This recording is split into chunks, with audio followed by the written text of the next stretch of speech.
This first news story comes to us from It's gonna be a doozy. gamesindustry.biz, written by Jeffrey Rousseau. Xbox president. So the quote, "Our commitment is to make sure that the business is healthy for the long term." Regarding Tango Gameworks shuttering, Sarah Bond said, "We look at a whole variety of factors when we're faced with sort of making decisions." I don't know if that's a misquote or if that's actually what she said. Hold on. Yes. We're just talking. We didn't even talk about the fact that they did that. Well, okay. Well, we'll get into it. This is the headline. This is the quotes. Okay. Let's give everyone a little bit of background now, because this article focuses more on the response from Xbox. But the original story here is there's one by Brendan Sinclair, gamesindustry.biz. Xbox shutting down 4 Bethesda studios, Arcane Austin, Tango Gameworks, Alpha Dog, and Roundhouse on the chopping block. Microsoft is shutting down 4 of the studios it picked up as part of the 2020 Bethesda acquisition, as reported by IGN. The 4 studios include Arcane Austin, maker of last year's disappointing Redfall, and and also, some incredible games like The Evil Within. Arcane Austin, which they made Prey and they made Dishonored 2. Right. And then, so it just bothers me that this article focuses on the disappointing Redfall. Like, yeah, Redfall is disappointing, but it's also the studio that brought you Dishonored and Prey, 2 very good games. Excellent games. And Tango Gameworks, the studio behind Hi-Fi Rush, Ghostwire Tokyo, The Evil Within. Beyond that pair, Mighty Doom developer Alpha Dog Studios and Human Head software successor Roundhouse Games are also shutting down. In an email to staff, Xbox Game Studio head Matt Booty reportedly said the company was closing the developers in order to focus resources on high-impact titles and the rest of Bethesda's portfolio of games. To double down on these franchises and invest to build new ones requires us to look across the business to identify the opportunities that are best positioned for success, Booty said. This reprioritization of titles and resources means a few teams will be realigned to others and that some of our colleagues will be leaving us. I'm not sure if it's... here it is. Because he says few teams will be realigned with others, as in they're not getting fired. But then he goes on to say, basically, that's a fraction of them. Thanks. Yeah, the only ones that are sticking around is so that he said there's a few from Arcane Austin going to other Bethesda studios, and then the entire team of Roundhouse is going to ZeniMax Online to work on Elder Scrolls Online. But the entire Tango Gameworks is gone. Most of Arcane Austin is booted. And then whatever that other one was, I didn't recognize. I feel like if I was Alpha at Dog Arcane Austin, Studios. I would have quit out of solidarity. Yeah. I don't know. That's just me though. Like if you're firing the rest of us, why do we get to stay? I'm part of this team. Well, if you don't want this team, and the thing is too, it's probably like just higher directors and managers and stuff like that with it. So it's like all like the lower level jobs are like, yeah, we can find these anywhere. But then they're like, oh, these, producers, directors, executives, like, oh, hold on to them.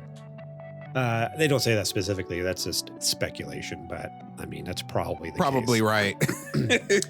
In addition to studio closures, Booty said a small number of people in Bethesda publishing and corporate roles will also be laid off. So there were some executive roles that were laid off as well, just in Bethesda as a whole.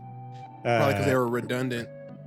As for the games these teams have been working on, Redfall will not receive any more content updates. Those who purchased the Hero Pass DLC, which was advertised as including 2 yet-to-be-made playable characters, will receive an unspecified make good of some sort. So there was supposed to be 2 new characters and more story missions added for this DLC that they sold for actual money. People bought it, and then they're going to be like, sorry, that's not happening, but we're going to make it good somehow. It's like, if you're not refunding me, that's not good enough. There's nothing else you can do. I don't want an Xbox. Don't send me an Xbox t-shirt. Don't do that. Give me my money back. They send everyone like a Redfall t-shirt. Like, here, right, a t-shirt for this game that we're not supporting anymore. As for Alpha Dog's cute mobile top-down shooter, Mighty Doom, that game will be sunset August 7th. Microsoft announced in January that it would be laying off 1,900 people from its games division. Microsoft declined our request for clarification as to whether these cuts are part of the round of layoffs or in addition to it. So yeah, that's the origin story. That happened Tuesday. Of course, that happened right after we recorded our episode. I'm like, every time the big news always breaks Tuesday morning. We record Monday night, Tuesday morning it happens. We should just change the recording date or something. I don't know, it drives me crazy. But so back to this story. Xbox President Sarah Bond says that Microsoft's shuttering of 4 Bethesda studios is to ensure the firm's business is healthy for the long term. The comment came from the recent interview with Bloomberg's Dina Bass, Bass, maybe? Bass? As the executive noted, BASS. Could be either or. Oh, yeah, it could be either, yeah. As the executive noted that while 2023 saw big game releases, growth in the games industry was still flat, and the cost of AAA titles continues to rise. Bond was asked how consumers should understand the shuttering decision in terms of the firm's commitment to developing exclusive games. She said, "When we look at those fundamental industry trends, we feel a deep responsibility to ensure that the games we make, the devices we build, the services that we offer are there through moments, even when the industry isn't growing and when you're through a time of transition. The news we announced earlier this week is an outcome of that and our commitment to make sure that the business is healthy for the long term." The executive also said that Microsoft still has a commitment to having its own studios and working with partners to deliver games large and small. Where are they? Yeah, right. Wait, what games? What are we getting? Yeah, what games are we? What? What? Like, there's Perfect a couple. Dark. Where's that? Gear 6. Where's that? Yeah, exactly. Halo Infinite. That was supposed to be the Halo for the next 10 years. Are we getting anything new for that other than battle passes? Bass's next topic was the closure of Tango Gameworks. She asked if a studio releases a title such as Hi-Fi Rush, which won awards and was well received, shouldn't that ensure a game maker's future? In response, Bond said, "One of the things I really love about the games industry is it's a creative art form. It means that the situation and what success is for each game and studio is also really unique. Like there's no size fits all to it for us. We look at each studio, each game." This statement's so ridiculous. "And we look at a whole variety of factors. When we're faced with sort of making decisions and trade-offs like that. But it all comes back to the same factors that Aaron Greenberg said that they hit all of." Wait. You interrupted me. She says, "But it all comes back to our long-term commitment to the games." Obviously not. Get out of my face, dude. What is this nonsense? Hold on. That's like that's her soundbite. That was all she was told before she went on stage. They're like, "I don't care what you say, just make sure you keep reiterating it all comes back to our long-term commitment to games," and wink at the camera. Like two things. I don't know who's telling her this, but this is the complete opposite of what's going on, right? They said, and I'm just talking about Tango here because Hi-Fi Rush for me is the biggest, hitter close to me. I don't know how they told her to say this when there's literal concrete evidence to the contrary, saying that Hi-Fi Rush hit all its marks. It was a great game. Everybody loved it. And we're working with Tango to see what they want to do with it next, right? They said that almost verbatim in the tweet from Aaron Greenberg. What happened? What changed? I loved how they came out, and Matt Booty also later came out. There's a tweet. I didn't read the full article, but there's a tweet that had his quote in it. And Matt Booty's quoted saying, "We need smaller games that give us prestige and awards." What do you... So Hi-Fi Rush? I don't that's get it. That's the game. And then what I loved is the same day that came out, I retweeted it on Twitter. At EGA1002, he was a game project manager at Tango Gameworks. He posted a picture of the shelf, chock full all the awards, and he said, "Is this not enough?" And it just says, "Not enough?" ? Firstly,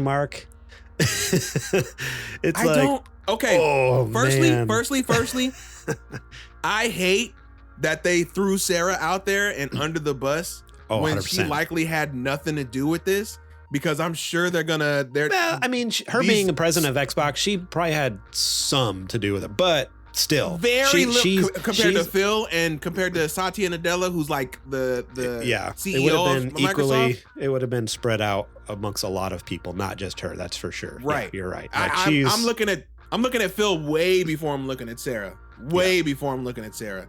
So it should have been him. I mean, she's probably the one that was booked to speak at this event because apparently this was booked, a few months ago before we even heard about the closures. It's unfortunate timing. It is. But if I'm Phil, I feel like I'm the one that needs to go out there then and explain what's going on because I'm in charge. Yeah. I'm not going to throw my, for lack of a better term, subordinate out there to take the blame for something that I had to have the overall say in. That's whack. That was I kind of lost a little bit of respect for him for doing that. I mean, someone made a good point because, and I don't know, I need to do more research on my own before I solidify this sentiment because people can say anything on the internet, but of course this person threw out a few just little tidbits. I can't remember where I saw it. I think it was on Twitter, but I can't remember who said it, but someone was like, Phil Spencer, people talk him up like he's like this big shot, the best thing that's ever happened to Xbox. But really, when, at least again, according to this person's stats that they had and information, they're like, he hasn't done much good for Xbox, really. Like he's, if anything, there's been like some of the biggest failures even under him as well. Like there's been some big leaps and jumps, but there's also been some like, it's high highs and low lows with him. Right. And I'm like, again, I need to do more research of my own, but it was just interesting because in the moment when I was reading this, I'm like, they're not wrong. Like, yeah, there's been some like horrible, just like missteps with him. And not that there wasn't issues before with other people, but it's like, man, yeah, you're getting the high highs like, oh, cool. Like Game Pass is great or this is good. But then it's like, oh, that was a weird decision. Like, what are you doing over there? But people are just so quick to forgive Phil. And that was the point of the tweet. People are so quick to forgive him because he's just so charismatic. People love him. And it's like, nah, it's easy to just love the man, even though it's like, it's fine, Phil, it's all good. But it's like, nah, he needs to own up to these mistakes eventually. This is also true. I think a lot of people give him a pass because in colloquial terms, right? You have to think about the fact that while he was there the entire time, when he stepped into the role of being the boss, he was essentially in a burning plane and pulling up on the yoke to try to save it from crashing. You know what I mean? Mm-hmm. And he did. Because, I mean, let's call a spade a spade. Xbox was on the way out of here. After that whole Xbox One generation and how bad they flopped and all that. Wasn't great. That was not great at all. They were getting mollywopped, right? So I think people, they hold a lot of goodwill for him because a lot of his decisions, even though he did make some boneheaded ones along the way, a lot of his decisions secured the fact that there is an Xbox today, right? So I think that's where that sentiment comes from. And I think that's why people are willing to shoot him so much bail when things like this come up, is because, yeah, you made a lot of bonehead decisions, but at least you're here to make those bonehead decisions. And there's still an Xbox for you to kind of, do this with, per se. Yeah. So that's the only thing I can think of. That's the only rationale that I have for why people view him in such a high regard. Yeah, I don't know. This whole thing is extremely sad because, man, like, I mean, yeah, the other two studios are more known for like support work or mobile games. So it's like, I mean, it's still sad that people are losing their jobs. Yeah. But it was kind of like, oh, okay. Like, I just like, why couldn't they got reshuffled into like King? That's what King's known for, is all their mobile games. So it's like, all right. So just boot them. And maybe they did. They just didn't mention in the press release, but that seems like an important thing to mention. Like, oh, they just got moved over to King. But like, yeah, Tango Gameworks and Arcane Austin, like, these are at this point like pretty hitters, pretty legendary like studios. Like, honestly, man, like, that's like, I'm trying to think of a comparison that's doesn't sound totally wild and not a left field, but I don't know, in my head, like that feels like, I mean, they were technically a AAA studio because they were owned by Xbox, but that to me, it's like, that's like getting rid of Insomniac or something, right? That's what I was gonna say. Like, I was gonna say like, Sucker Punch. Yeah, like getting rid of Sucker Punch. Like, that's insane. Like, I just couldn't imagine me like, you've made some good stuff in the past, but you know what? But you made this one mediocre game, and now we're gonna shut you down forever. What? Yeah, I don't know. I get And a lot of people I know are going to come and attack us and be like, well, obviously you don't understand how businesses work then. It's like, you know what? Of course we don't. We don't run multi-billion-dollar companies. But we also understand that we've seen other companies make different decisions to make things work, if that makes sense. Like, I think you had mentioned before, like, what was it during the Wii U generation? Who was it there at Nintendo took like a pay cut? Oh, Iwata. Yeah, Iwata like took a pay cut to make things work. He's like, I don't need my millions of dollars every year. Like, I can live off of like $1 million, you know? And it's I'm like good. Even with the pay cut, I think he was still raking in quite a few million. And in Japan, you could make a very good living with that. You know what? I don't need it this year. Give it to them. Yeah. It's like there's so many other ways that this could have played out that that kept a lot of these people. And I think that's what's most frustrating is like, all right, yeah, you're right. I'm not a businessman. But I think that's what sucks about the video games industry is it is all just business now. And you miss so much of the art aspect and the creative aspect of it. Yes, it's still an aspect of making a game, like obviously being creative and making art is, but the business side trumps all in so many situations, and it's sad. And that's why more and more, like, I don't know, I'm coming to appreciate, since knowing you and getting your recommendations and hearing your love for like indie games is like, man, I just wish every studio was indie now. Like they could just make what they want when they want. And cause I don't know, like it's sad to see like, oh, okay, well, sorry, like you made one little mistake or you didn't make quite enough money for us, so we're just gonna shut you down. Like that's wild. Like, yeah, I don't know. I don't like that. Or because the moves that we made lost us so much money that we have to figure out how to make it back on another end. Right. So we got to close you guys down. I mean, it's bad either. It's a bad look either way, but you know, because it's both based off of short-sighted or incorrect decisions that they made. Sock said in the chat, he said Hi-Fi Rush was literally their best release this gen. It was. Yeah. What was better than that? Yeah. What else has Xbox like exclusive put out that's comes anywhere close to Hi-Fi Rush? Let me look that up real quick. I'm just curious. Google their Xbox Studio game releases. It really bums me out, man, because I really and what really bums me out is we talked last week about studios that do a game and then they walk away because they felt like they've said all they needed to say or they've done what they needed to done with an IP. And then word comes out that Tango actually was pitching Hi-Fi Rush 2 because they had more that they wanted to do with this world and these characters in this game. Dang, yeah. And now we'll never get to see that. I am probably, well, I'm not gonna say that because there's always people who love things, but I am a massive fan of the first Hi-Fi Rush. I had such a great time and got so attached to that game and those characters. I was really, looking forward to seeing them again sometime in the future. I'm thankful that we got the one that we got because it'll always be around, but I really would have loved to see them be able to go further in the story. Yeah. And now we will never get that. 100%. I mean, we got Psychonauts 2, a lot of Forza games, Halo Infinite. Oh, Psychonauts was really good. Psychonauts was good.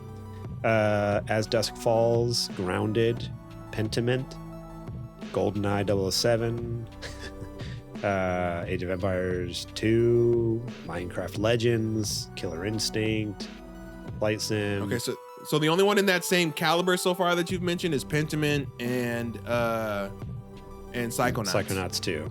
Yeah. Yeah. Yeah, pretty much. There's not much like. So 3 games in 4 years. It's been like a bunch of just like Grounded. 2 of which weren't Grounded made, I've heard is good, but it's like it's no AAA juggernaut. It's like people enjoy it. It's not a killer app. Yeah. Wild. Yeah. Absolutely so 3 wild. games and only 2 of them were made by Microsoft Studios in 4 years. What do you mean? What's all the ones I listed were all Xbox Studios. Oh, Pentiment is owned by, I thought they just published it. It was by Obsidian Entertainment. Oh, which is owned by. I was thinking it was Microsoft. somebody else. I thought they would just did the ID at Xbox thing where we'll publish it for you, blah blah blah. No, that was an Obsidian game. Yeah. Is this why Avowed's taking so long? Because they were working on that? Maybe. I mean, that came out 2022, so they've had a couple of years now since then. But I hope. I'm excited about Avowed. That one actually looks good. But again, that's like late 2024, maybe. We'll see. Sock said, as I'm assuming he's speaking as Xbox, he said, we want to connect with Japan. Let's close our Japanese-led studio, our only Japanese studio. That's true. They bought that up, so stoked to like finally branch out of the US, and then it's like, Well, you know what though? Here's my question is, were they stoked about buying Tango? Were they stoked about buying Arcade? Or was this just, collateral that they had to buy in order to have the ABK deal go through? Right? Like, are these all just things that they needed to, they're like, I guess Bobby Kotick was like, this is but these studios weren't connected. These studios were with the Bethesda deal. This is I'm this thinking is a different Bethesda. deal. Yeah. But okay, well, switch the studio. Then I'm same. The concept remains, right? Yeah. That in order for them to, they really wanted be able to the Bethesda properties. They really wanted Doom. They really wanted Fallout. They really wanted Skyrim. Elder Scrolls. And they're just like, you have to take all of it. Like, okay, well, we'll take it all. We don't really want it, which is wild. Like, okay, like let them. I don't know. I wonder if anyone was even like, if the option was even given, like for them to like buy out. Like, hey, you become independent, because that's. I doubt it. I mean, that happened. What was the studio recently that did that? There was another studio that just did that. Like, hey, we just bought ourselves out, so we're independent now. Wasn't that Remedy? I think. Was it Remedy or it was someone? It was like a bigger studio. I feel like it was Remedy. IO, wasn't it? I think IO might. There's been a few. There's not just one. I don't. There's one recently, like in the past, like 3-4 months. But yeah, Soak says IO Interactive. But I feel like there's been a couple more that are just like, yeah, we're free. I just wonder if that talks were even given, or if there was just a decision behind closed doors, and then they just, dumped that on them without even like them knowing it. I don't know. Because that would have been. You can imagine if they could just continue on as an indie studio. That would have been amazing. Right. Yeah, I highly doubt that they got that option, unfortunately.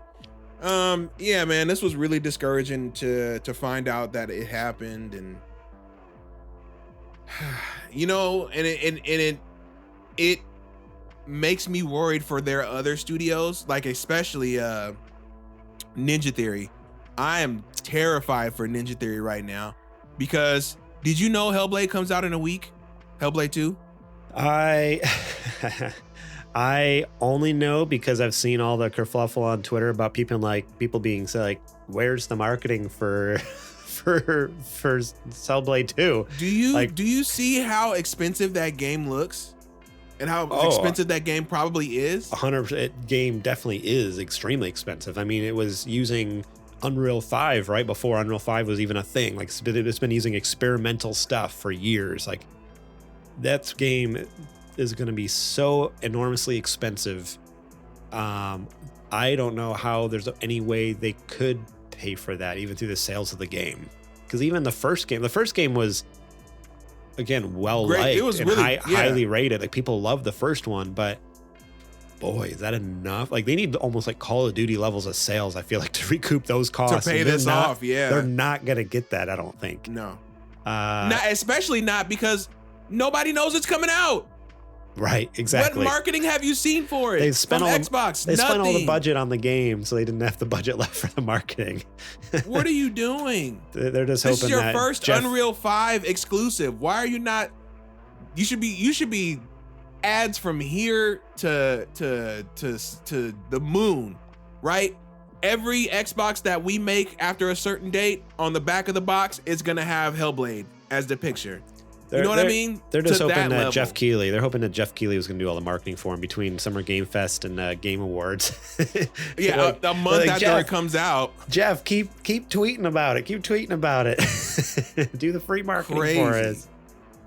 Oh man. So when this, and because of the marketing that the game has had, when it comes out and it eventually flops, because it likely will, since nobody knows about it, they're going to do the same thing. Well, Ninja Theory, we have metrics that we have to meet, and you guys didn't necessarily meet them, and blah, blah, blah. And we made the decision to dissolve Ninja Theory and, cancel their support for whatever DLC that they were going to make for Hellblade. There probably I can wouldn't see be it DLC. coming. There wouldn't be DLC, but it would still be sad either way. Yeah, I don't know. It's Soak7 says Obsidian worries me too. That's true. Like, what's Obsidian? Yeah, Avowed. Like, with Avowed coming out this year, like that comes out again and flops. It just seems so wild to me how flippantly Xbox is like, yeah, big legendary studio that makes some incredible games. Bye bye. Like, it's just like it's this pocket change to them. Just like, or not. That's the wrong analogy. But it's the idea of this. Like, it's whatever. Just throw in the trash. It's like, wait, what? Like, this is fine china. Like, what are you doing with this? You're just like giving it to Goodwill or throwing a dumpster. Like, you sell this or do something. Pass it on to your kids. I don't know. It's these extremely valuable studios that have history and so much like, they're such a huge part of the games industry and have for so long. And then to just be like, chuck it over the shoulder into the bin. It's just wild. I don't know. As long as it's not Bethesda Game Studios, they don't care. Yeah, I mean, unfortunately, that's where we're at, and they get to keep all the IPs. That's the thing. That's what I assume is going to happen. Is they're going to try to make these games still with because they have the IPs still. They can get rid of the studio, still have the IPs, but it's like, all right, it's not going to be the same because it's not that core team. All the Tango Gameworks people are gone. They all got fired, but they're going to be like, all right, Bethesda Studios, try to make Hi-Fi Rush 2. And it's all these people who don't have any connection to the first one, and it's gonna come out and be bad. And then they're gonna be like, see, this is why we got rid of Tango Gameworks. And it's gonna be like, what? No, and everybody, nothing. You're right. Nothing Everybody's to do with anything. Like, what are you we didn't even work on it. What do you mean? This is why you got rid of us. The one we made went crazy. What are you talking about? Yeah, man. I don't know. This sucks. This sucks all around. I can't find any positive with this. Sad. Very sad. And it's very sad just how the leadership over there is handling the whole situation as well. Thank you so much for watching that clip from our podcast. Remember, if you want to watch the whole episode, the full episode, link will be in the description below. You can click on that and check it out. We got listener questions. We got more news segments. We got what you playing. We got a lot of fun things. So yeah, more than just the news. There's a lot more to the show that you should go check out. So remember, click that link in the description. Check out that full episode.